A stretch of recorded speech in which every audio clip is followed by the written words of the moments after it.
All right, what's up, guys? Coming at you with a quick trade recap. Yesterday, PA was absolutely buns. Today, low key also buns, but I was able to get off at 9:45.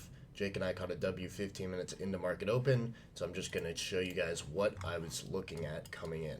So, coming in, I was still pretty bullish. I alerted the Discord in daily bias.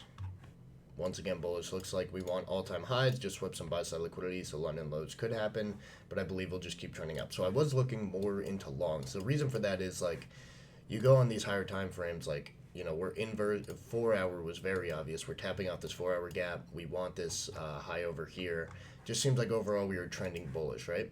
So what happened was at open we got this spike upwards, if you could see here, spike upwards and just missed this 4 hour high, which I thought was pretty weird. We also had a huge higher time frame SMT with ES. So I was like, all right, this is probably going to be our move down. We get our move down and we start tapping into some 15s. We tapped into this small one, but inversed it. We tapped this one, and then we tapped this lower one. So I like this lower one a lot better than this one, just because this one had already been tapped into multiple times. This one had a low inside of it, as you could see. So we swept out what this would be called an internal low. It's when a low is inside a fair value gap. It's very high quality. So we swept out the 15-minute internal low right here, tapping the gap, and we made an SMT with some of these lows from pre-market that we ran out.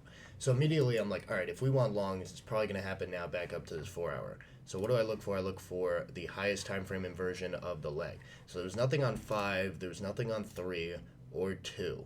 And then I get to the 1 minute, obviously nothing on 1, but I realized we made this move down and then we came up a bit and then went down again. So we made a manipulation leg and got our internal sweep, which is what we want to see. And then we found this 30-second gap. As you can see, the manipulation leg a bit better here. Manipulated upwards, came back down, tapped into our liquidity pools, held our SMT, and then we have this 30-second inversion.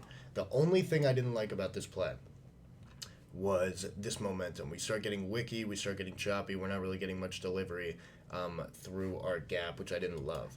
But we get the close. We didn't like this close, so we waited for a more momentum close, which was here, and then the target was this unfilled 5 minute. As you could see, we tap off and we just immediately deliver right to it, and now, what's it called, unfilled 5 minutes tend to give you a reaction. So look at how great of a TP this was. We hit the unfilled 5 and then we come down right to where we would have break even, and now we're coming back up. So seems like longs were the move for the day. The bias is going to play out.